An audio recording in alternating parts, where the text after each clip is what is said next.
ব্যাপারে যে পশ্চিমবঙ্গে সরকার বিরোধী অর্থাৎ তৃণমূল সরকার বিরোধী যে ক্ষোভ আক্রোশ মানুষের মধ্যে পুঞ্জীভূত হয়েছিল তার একটা বহিঃপ্রকাশ। সেই সঙ্গে হিন্দুত্বের ভাবাবেগ, একটা হচ্ছে সরকার বিরোধী ক্রোধ ক্ষোভ আক্রোশ, তার সঙ্গে হিন্দুত্বকে সামনে রেখে সব হিন্দু এক হও, এই দুটো সংমিশ্রণে বিজেপি সরকার পশ্চিমবঙ্গে এলো, যেটা বিজেপি পার্টির স্বপ্ন ছিল। কারণ শ্যামাপ্রসাদ মুখার্জির বাংলায় কখনো বিজেপি পার্টি সেভাবে প্রবেশ করতে পারেনি। অটল বিহারী বাজপেয়ীর একটা আক্ষেপ ছিল, কখনো তিনি বলতেন যে ভারতবর্ষের সব রাজ্যে আমরা আছি, পশ্চিমবঙ্গে নেই। বাংলার মুখ্যমন্ত্রী মমতা ব্যানার্জির সৌজন্যে বিজেপি 2000 সালের পর থেকে ধীরে ধীরে বাংলায় তাদের প্রভাব প্রতিপত্তি জমাতে শুরু করে। বাংলার মানুষ মনে রাখবেন, এই মমতা ব্যানার্জি নিজে বিজেপি পার্টির সঙ্গে নির্বাচনী জোট করে এই বাংলায় নির্বাচন করেছিলেন। এই মমতা ব্যানার্জি নিজে বিজেপি পার্টির কেন্দ্রের সরকারের মন্ত্রী ছিলেন। এই মমতা ব্যানার্জি নিজে আরএসএসের রাষ্ট্রীয় সভায় উপস্থিত হয়ে আরএসএসের সুনাম করেছিলেন। এই মমতা ব্যানার্জি নিজের মুখে কখনো কোথাও আরএসএসের বিরোধিতা করেননি। এই মমতা ব্যানার্জির আমলে এই বাংলায় আরএসএসের শাখা সংগঠন 300 থেকে 6000-এ পৌঁছেছে। তাই এই মমতা ব্যানার্জির আমলে এই বাংলায় যে নৈরাজ্য, যে অনাচার এবং তার পাশাপাশি সাম্প্রদায়িক বিভাজনের রাজনীতি হয়েছে, যে সাম্প্রদায়িক বিভাজনের রাজনীতির শিকার হয়েছে পশ্চিমবঙ্গ, যেখানে একদিকে বিজেপি একদিকে তৃণমূল, উভয়ের সুবিধা হয়েছে এই সাম্প্রদায়িক রাজনীতিকরণের জন্য। সমাজ বিভক্ত হয়েছে, মানুষের মানসিকতার বিভাজন ঘটেছে, ভোটের বিভাজন ঘটেছে এবং তার পরিণাম আজকে এই জায়গায়। আমি মানুষের মতামতকে সম্মান জানিয়ে বলতে চাইছি, এখানে আমি কাউকে অবজ্ঞা করছি না। ধর্মের নামে ভোট চেয়েছে, তারা ক্ষমতা এসেছে, আমি সেখানটাই মানুষকে কখনো অপমান করতে বলছি না কথাটা। আমি বলছি যেটা যে বাংলায় এই দৃশ্য কখনো দেখিনি আমরা, বাংলায় এটা ছিল না, এই বাংলায় এটা কখনো ঘটেনি। বাংলায় আজ পর্যন্ত এমন কোনো ভোট হয়নি যেখানে মুসলমান ভোটারের প্রয়োজন পড়েনি, সে বাম হোক, কংগ্রেস হোক, তৃণমূল হোক। এই প্রথম বাংলা একটা নির্বাচন হলো যেখানে মুসলমান ভোটারের প্রয়োজন হলো না। স্বাভাবিকভাবেই আগামী দিনে পশ্চিমবঙ্গ কোন পথে এগোবে এটা কিন্তু সকলকে ভাবতে হবে। তাই আজকে যারা সরকারের দায়িত্ব নিল, শুভেন্দু অধিকারী, যিনি একসময় তৃণমূলের নেতা ছিলেন, বহু পুরনো তিনি রাজনৈতিক কর্মী, এমপিও ছিলেন, দক্ষতা যোগ্যতা নিশ্চয়ই তার আছে, একথা আমি অস্বীকার করব না। তার মেহনত, তার দীর্ঘ পরিশ্রম এবং লাগাতার সংগ্রামের মধ্য দিয়ে পশ্চিমবঙ্গে বিজেপি পার্টির প্রভূত প্রতিপত্তি প্রভাব বেড়েছে। আমি শুধু তার কাছে একটাই কথা বলবো, যে সরকার যেন মানুষের হয়, সরকার যেন সকলের হয়, মুখ্যমন্ত্রী যেন সকলের হয়, এইটাই আমার একটাই দাবি। 2 নম্বর, পশ্চিমবঙ্গের মানুষের কাছে নির্বাচনের আগে যে সমস্ত প্রতিশ্রুতি দিয়েছে এই সরকার হবার আগে এই পার্টি যারা আজকে সরকারি ক্ষমতায় এলো, সেই প্রতিশ্রুতি পালনে তারা যেন সৎ হয়। কারণ আমরা বিরোধীরা আমরা কিন্তু বসে থাকবো প্রহরীর মতন যে সরকার কোথায় ভুল করছে তার প্রতিবাদ করতে। আমাদের বিরোধী, আমাদের কাজ সরকার কোথায় অন্যায় করবে, সরকার কোথায় গাফিলতি করবে তার প্রতিবাদ করা, সেটা কিন্তু আমরা করবই। তাতে আমরা এমএলএ হই অথবা এমএলএ না হই, মানুষ হিসাবে, কর্মী হিসাবে এই প্রতিবাদ আমরা করতে থাকবো। সরকারের প্রতিটি দেওয়া প্রতিশ্রুতি পালন করতে হবে। ভারতবর্ষের প্রধানমন্ত্রী এসে কলকাতায় এলেন, মুখ্যমন্ত্রী কলকাতা, আমরা সব দেখলাম। তাদের কাছে বাংলা মানুষের অনেক আশা আকাঙ্ক্ষা নিশ্চয়ই আছে, সে আশা আকাঙ্ক্ষা পূরণ করতে হবে। আমি যেমন ভারতবর্ষের প্রধানমন্ত্রীর কাছে দাবি করতে চাইছি যে মুর্শিদাবাদ জেলায় একটা এয়ার স্ট্রিপ তৈরি করা হোক, ছোট একটা এয়ারপোর্ট তৈরি করা হোক। এক, মুর্শিদাবাদ জেলার ভাঙন ঠেকাতে দীর্ঘস্থায়ী পরিকল্পনা গ্রহণ করা হোক। 3, মুর্শিদাবাদ জেলায় আমি যখন রেলমন্ত্রী ছিলাম তখন স্টিল অথরিটি অফ ইন্ডিয়া এবং রেল অর্থাৎ সেল এবং রেল উভয়ের সংযোগে, উভয়ের সহযোগিতায় আমি একটা রেল কোচ ফ্যাক্টরি করবার প্ল্যান করেছিলাম এই মুর্শিদাবাদ জেলায়। সেল প্লাস রেল, রেল এবং স্টিল অথরিটি, রেলের অথরিটি এবং স্টিল অথরিটি দুজনে মিলে আমরা একটা রেলের কোচ ফ্যাক্টরি করবার ব্যবস্থা করেছিলাম, অনেকটা এগিয়েছিলাম। ভারতবর্ষের প্রধানমন্ত্রীকে, বাংলার মুখ্যমন্ত্রীকে বলবো মুর্শিদাবাদ জেলায় একটা রেল কোচ ফ্যাক্টরি করা হোক, একটা ছোট্ট এয়ারপোর্ট করা হোক, মুর্শিদাবাদ জেলার ভাঙন প্রতিরোধে দীর্ঘস্থায়ী ব্যবস্থা করা হোক, এবং মুর্শিদাবাদ জেলা কৃষিভিত্তিক জেলা। এই জেলার পাট চাষি, ধান চাষি, আলু চাষিদের জন্য এই সরকার দীর্ঘস্থায়ী পরিকল্পনা গ্রহণ করে। কমসে কম যেহেতু এখানে প্রচুর পরিমাণ পাট উৎপাদন হয়, তাই এখানে পাটজাত শিল্প করার জন্য একটা উৎকৃষ্ট জায়গা। মুর্শিদাবাদ জেলা আজ ভারতবর্ষে পরিযায়ী শ্রমিকদের জেলা হিসেবে চিহ্নিত হয়েছে, তাই কর্মের ব্যবস্থা করা হোক। আর তো কোনো অসুবিধা থাকলো না, আর কোনো অজুহাত শোনা হবে না। আমরা আমাদের জেলার উন্নয়ন চাই, বাংলার উন্নয়ন চাই। দ্বিতীয় কথা, এই মুর্শিদাবাদ জেলা নির্বাচনের পর এই মুর্শিদাবাদ জেলা যারা এখনও তৃণমূলের বিভিন্ন দায়িত্বে আছে, বিভিন্ন প্রতিষ্ঠান, তার মধ্যে বহরমপুর পৌর প্রতিষ্ঠান, বহরমপুর পৌর প্রতিষ্ঠানের দুটো দাবি আমাদের।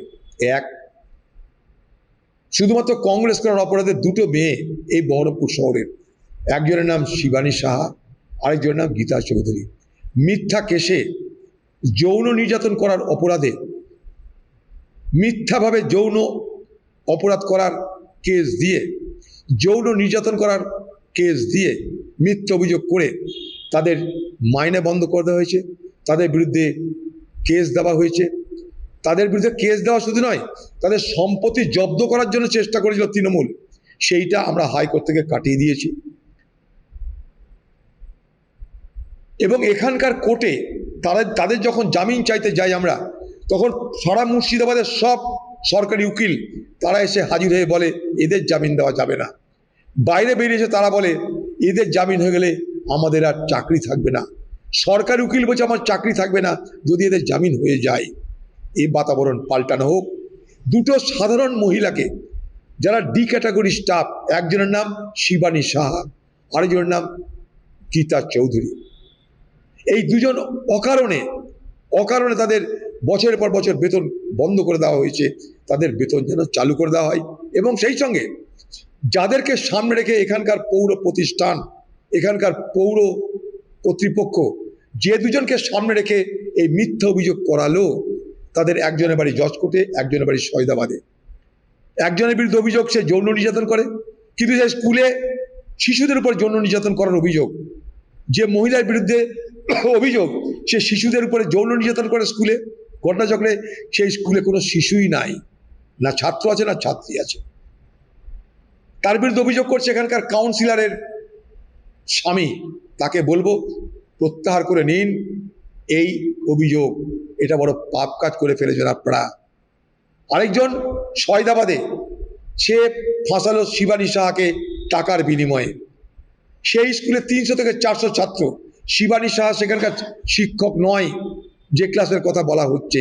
সেখানে এতগুলো ছাত্র, 30 থেকে 35 শিক্ষক, কেউ জানলো না, খালি সেই পরিবার জানলো যে পরিবারের ছেলে সে স্কুলে পড়ে না।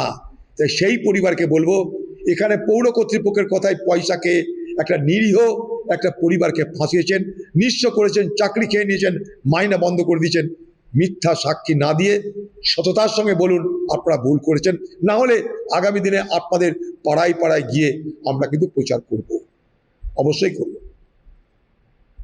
এছাড়াও কংগ্রেস করার অপরাধে এই বহরমপুর শহরে বিভিন্ন জনকে মাইনা বন্ধ করে দেওয়া হয়েছে, মাইনাগুলো চালু করে দিন।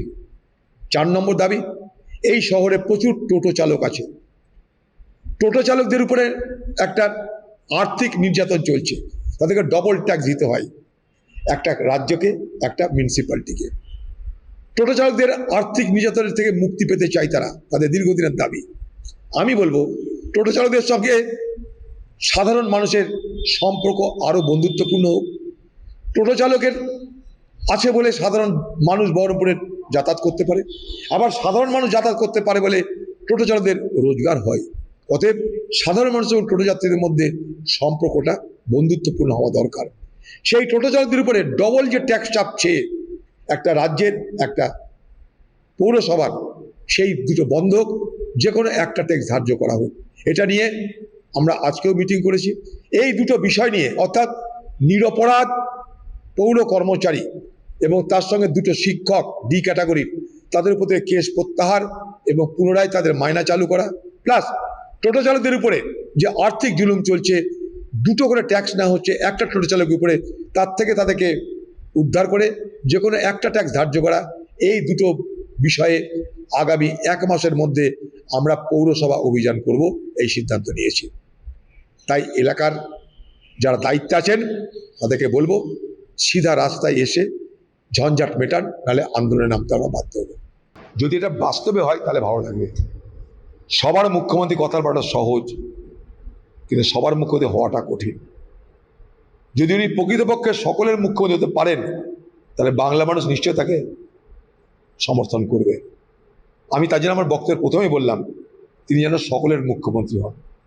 হিন্দু, মুসলমান, শিখ, খ্রিস্টান, বড় লোক, গরিব লোক, আদিবাসী, জনজাতি, সকলের হোক, সকলের মুখ্যমন্ত্রী হন আপনি। এটাই বাংলার কৃষ্টি, এটাই বাংলার সংস্কৃতি, এটাই বাংলার সভ্যতা। এ বাংলা রবীন্দ্রনাথের বাংলা, এ বাংলা কাজী নজরুলের বাংলা। এ বাংলায় এটাই বাঞ্ছনীয়, সকলের বাংলা হোক। কিন্তু আপনার কথা, আপনার পার্টি, আপনার দল কতটা শুনবে আমার সন্দেহ আছে। তাই চেষ্টা করুন সকলের মুখ্যমন্ত্রী হওয়ার। ভারতবর্ষের প্রধানমন্ত্রীও বলেন সবকা সাথ সবকা বিকাশ, সবকা বিশ্বাস। আবার আপনার দলের নেতা সে বলে যে সবারই সঙ্গে আবার তাদের বিচারও করতে হবে, সবকা হিসাব। তা ক্ষমতা পাওয়ার আগে যদি সবকা হিসাব নিতে যান, সেই হিসাবের মানেটা কি, তার জন্য কি মূল্য দিতে আমার জানা নাই।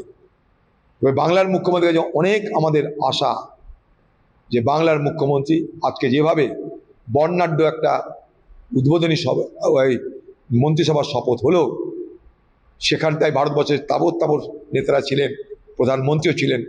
ভারতবর্ষের এই যে শপথ নেওয়ার যে অনুষ্ঠান হলো, এই অনুষ্ঠানের পর নিশ্চয়ই বাংলার মানুষ আশা করবে যে প্রধানমন্ত্রী ও মুখ্যমন্ত্রী যারা বলে ডবল ইঞ্জিন সরকার, তাদের জীবনে ডবল উন্নতি হোক, ডবল ইঞ্জিন সরকারের জীবনে ডবল উন্নতি হোক, এটা আমরা দেখতে চাইব। দেখি, না পেলে চিৎকার করব, চিৎকার করা আমাদের কাজ, প্রতিবাদ করা কাজ করব। ভোট চলে তখন আমি সেখানে একটা সাধারণ মানুষকে হামলা করার জন্যে সেখানে গেছিলাম। প্রশাসনকে বলেছি, চাপ দিয়েছি, যেখানে যত রকমের চাপ দেওয়া দরকার। প্রশাসনের চাপে পালিয়ে বেড়াচ্ছিল। সেই পরিবার কি অপরাধ করেছিল জানেন? ভোটের দিন আমি একটা মন্দিরের বারান্দায় বসেছিলাম, তাদের মনে হয়েছিল যে আমি ঘর্মাক্ত, একটা ফ্যান দেওয়া দরকার। যারা একটা ফ্যান দিয়েছিল, ছোট্ট একটা ফ্যান দিয়েছিল যাতে আমার গরম না লাগে, আর এক গ্লাস জল দিয়েছিল। এই অপরাধে সেই বাড়ির একটা বয়স্ক মানুষকে এমন করে মেরেছে, তাকে হসপিটালাইজ করা হয়েছে। সে বাড়ির মা বোনকে গায়ে হাত দেওয়া হয়েছে। তার জন্য আমি প্রতিবাদে রুখে দাঁড়িয়ে সেখানটায় পৌঁছে গেছিলাম, সেখানে ভরসা দিয়েছিলাম, মানুষের পাশে দাঁড়িয়েছিলাম, কেস করেছিলাম। এবং শুধু তাই নয়, কেস করবার জন্য আমি নিজে তাদেরকে সঙ্গে থানায় নিয়ে গেছিলাম, যাতে তারা নির্ভয়ে কেসটা দায়ের করতে পারে। এবং এখানকার প্রশাসনকে চাপে রেখেছিলাম যে নির্বাচনের পর কিন্তু আমরা আন্দোলনে নামব। প্রশাসন বলেছিল যে আমরা কিছু না কিছু ব্যবস্থা করব, সেই মোতাবেক তারা ছিল পালিয়ে বেড়াচ্ছিল, ফেরার ছিল। কিন্তু আমি সেদিনও বলছি, আজও বলছি, পশ্চিমবঙ্গের তৃণমূল স্তরে যে সমস্ত পুলিশ অফিসার, তাদের সঙ্গে এই তৃণমূল গুন্ডাদের ভোটের দিন পর্যন্ত, রেজাল্টের দিন পর্যন্ত হৃদ্যতা, সুসম্পর্ক, বন্ধুত্ব সব ছিল। নির্বাচনের ফলাফল ঘোষণার পর তারা পাল্টি খেতে পারে, কিন্তু নির্বাচনের ফলাফল ঘোষণার আগের দিন পর্যন্ত, গণনার দিন পর্যন্ত এখানকার তৃণমূল স্তরে যেসব পুলিশ অফিসার, তাদের সঙ্গে এই সমস্ত ক্রিমিনালদের দিব্যি যোগাযোগ ছিল। লক্ষ্য করে দেখবেন, ভোট শেষ তাদের অস্ত্র পাওয়া যাচ্ছে। এই অস্ত্র কিন্তু আগেও পাওয়া যেত যদি এখানকার নিম্নস্তরের যারা পুলিশ অফিসার, তারা যদি সেদিন নিরপেক্ষ থাকতো। কিন্তু আজ হুঁকে পড়ে, চাপে পড়ে দেখছে চাকরি থাকবে না, নতুন সরকার চলে এসছে, তাই ক্রিমিনালদের ধরতে গিয়ে সব পেয়ে যাচ্ছে। এরকম ক্রিমিনাল বহু আছে। তৃণমূল দলের যিনি এখানকার মাথা, তাঁর ঘরে কত অস্ত্র আছে, কত টাকা আছে, কেউ জানে? এরকম অনেক ক্রিমিনাল আছে বহরমপুর শহরে, পুলিশ মনে করে সব ক্রিমিনাল ঘর পৌঁছাতে পারে। এই ছোঁয়াটা গাধা একটু, তাই ঘরের মধ্যে অস্ত্রপাতি রেখে দিয়েছিল। যারা চালাক তৃণমূল তারা ঘরে রাখেনি, বাইরে আছে। এই তৃণমূলের এই সংস্কৃতি সব থেকে বড় প্রশ্রয় দিয়েছে কে? এই বাংলার তৃণমূল নেত্রী মমতা ব্যানার্জি। তার প্রশ্রয় আজ দিকে দিকে ক্রিমিনাল, চোর চোরটা, ভ্রষ্টাচার, এদের বিকাশ ঘটেছে। এরা ফুলে ফেপে প্রস্ফুটিত হয়েছে। তারই ছোটখাটো নমুনা দেখছেন এগুলো। যদি পুলিশ সক্রিয় হয়, এখানকার নিচুতলার পুলিশকে সক্রিয় করতে হবে। আবার বলছি, এখানকার নিচুতলার পুলিশ তারা যদি মনে করে সব ক্রিমিনালকে রাতারাতি গ্রেপ্তার করতে পারে, সব অস্ত্র উদ্ধার হতে পারে। আমি আবার বলছি, যেদিন থেকে ভোটের রেজাল্ট বেরিয়ে গেছে, সরকার পাল্টে গেছে, সেদিন থেকে ভয়ে এই সমস্ত পুলিশ দেখছে যে এবার কিছু করে দেখাতে হবে, তাই গ্রেপ্তার হয়েছে, তাই অস্ত্র উদ্ধার হয়েছে। অথচ পুলিশের কাছে সব খবর ছিল বলে আমি দায়িত্ব নিয়ে বলতে পারি। দায়িত্ব মানে দায়িত্ব নিয়ে বলতে পারি। তারা ওপেন কোমরে রিভলভার নিয়ে ঘুরতো, মোটরসাইকেল চালাতো, সবাই দেখতে পেত, শুধু পুলিশ দেখতে পেত না। সেই জমানা শেষ, তাই অ্যারেস্ট হচ্ছে। আমরা খুশি হচ্ছি, পুলিশ সক্রিয় হোক, পুলিশ নিরপেক্ষ হোক। মুখ্যমন্ত্রী ইস্তফা দিতে তো গেলেন না। মুখ্যমন্ত্রী যখন শপথ নিলেন, তারপর তার যে এক্স হ্যান্ডেলের বায়োডাটা থাকে, সেখানে তিনি বদলালেন। মুখ্যমন্ত্রী লিখলেন না তৃণমূলের কংগ্রেসের প্রতিষ্ঠাতা চেয়ারপারসন, পশ্চিমবঙ্গের 15, 16 ও 17তম বিধানসভা তিনি মুখ্যমন্ত্রী, প্রাক্তন লিখলেন। এগুলো কি ছেঁচড়ামি করছে? তারপরে যে একটা মুখ্যমন্ত্রী, তার কিছুটা সভ্যতা, বদ্ধতা, শিষ্টাচার সম্পর্কিত জ্ঞান থাকা উচিত। এ শিষ্টাচার করে না, এ অত্যাচার করে। স্বাভাবিকভাবেই এ শিষ্টাচার করে না, এ ভ্রষ্টাচার করে। যার শিষ্টাচারের জায়গায় ভ্রষ্টাচার দরকার, যার শিষ্টাচারের জায়গায় অত্যাচার দরকার, সেটাই করবে। আমাকে কাউকে ভালো লাগতে পারে, না লাগতে পারে, কিন্তু যেটা নিয়ম। আজকে ভারতবর্ষের প্রধানমন্ত্রী, তাকে আমি বলবো তো প্রধানমন্ত্রীর নাম কি? নরেন্দ্র মোদী বলতে হবে। সেরকম পশ্চিমবঙ্গের মুখ্যমন্ত্রীর নাম কি? শুভেন্দু অধিকারী আমাকে বলতে হবে। এর আগে পশ্চিমবঙ্গের মুখ্যমন্ত্রী ছিলেন মমতা ব্যানার্জি, আমাদেরকে বলতে হয়েছে। এটা তো নিয়ম। গণতন্ত্রে ভোটাভুটি চলার পথে নিয়ম মেনে তো চলতে হয় আমাদের। এটাই তো রাজনৈতিক সংস্কৃতি, এটা গণতান্ত্রিক সংস্কৃতি। বাংলার মুখ্যমন্ত্রী, সে ভেবেছিল আজীবন তিনি মুখ্যমন্ত্রী থাকবেন। বাংলার মানুষের অপরাধ, তাকে আজীবন মুখ্যমন্ত্রী রাখেনি, তাই তার ক্ষোভ প্রকাশ পাচ্ছে। তিনি এটা সহ্য করতে পারছেন না। কিন্তু গণতন্ত্রে সহ্য করা শিখতে হয় দিদি, এত অসহ্য হয়ে গেলে হবে না। আপনাকে জানতে হবে যে মানুষের ভোট শেষ কথা বলে। মানুষের ভোট আমার আপনার সকলের মতন নেতাদের ভাগ্য নির্ধারণ করে। আমরা কিছু না, আমরা সবাই ভিখারি। আমি এক ভিখারি, আপনি এক ভিখারি, শুভেন্দু অধিকারী এক ভিখারি। কেন? হাত জোর করে যাই, ভোট দিন, পাশে থাকবো বলতে হয়। আমাদের এত বাহাদুরি দেখানো কি আছে? আমাদের এত ঈর্ষা করার কি আছে? আমরা সবাই ভিখারি।